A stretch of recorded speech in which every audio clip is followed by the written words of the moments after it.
Praise the lord. దేవుని పరిశుద్ధమైన నామమునకు మహిమ కలుగునుగాక. ఈరోజు చాలా ప్రత్యేకమైన రోజు, మదర్స్ డే.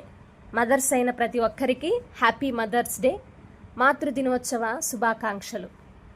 నేటి ఆశీర్వాదము యెషయా గ్రంథం 66వ అధ్యాయము 13వ వచనం. ఒకని తల్లి వానిని ఆదరించినట్లు నేను మిమ్మును ఆదరించెదను. దేవుడి పరిశుద్ధ వాక్యమును దీవించునుగాక. ఈ వాక్యములో ఆయన ఆదరణ తల్లి ఆదరణతో పోల్చి చెప్పబడింది. చాలా సందర్భాలలో దేవుడు తన ప్రేమను వివరించటానికి తల్లి ప్రేమను ఉదాహరణగా తీసుకొని పోల్చి చెప్పారు. ఈ మదర్స్ డే రోజు తల్లి ప్రేమ అలానే దేవుని ప్రేమ గురించి చెప్పడానికి చాలా విశిష్టతలు ఉన్నాయి, కానీ వాటిలో 3 విశిష్టతలు చెప్తాను. అందులో ఒకటి నిస్వార్థత.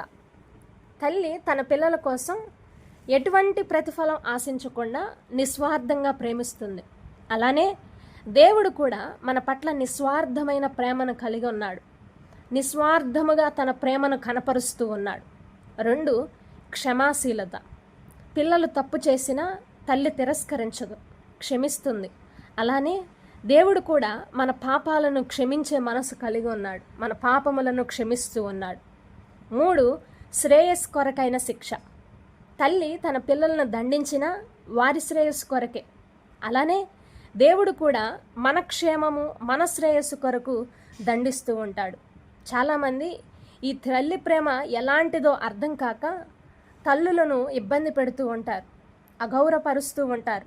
అందుకే లేఖనాలలో తెలియచేయబడుతుంది కదా, నీ తల్లిని నీ తండ్రిని సన్మానింపుము, అప్పుడు నీవు దీర్ఘాయుష్మంతుడగుదువు. కాబట్టి మన తల్లిదండ్రులను మనం ప్రేమించాలి, సన్మానించాలి. మనం పుట్టినది మొదలు పెంచి పోషించి ప్రయోజకులను చేసేంత వరకు ఒక తల్లి తన బిడ్డల విషయంలో తల్లడిల్లుతూనే ఉంటుంది. అటువంటి తల్లి ప్రేమ ఈనాడు మనం కలిగి ఉన్నాం. కాబట్టి తల్లిని ప్రేమించండి. ఈనాడు తల్లి ప్రేమ, కరుణ, సహనముతో తన పిల్లల్ని ఆదరిస్తుంది, ప్రేమిస్తుంది. అలానే అంతకంటే ఎక్కువగా మనల్ని మన దేవుడు ప్రేమించే దేవుడు, ఆదరించే దేవుడు.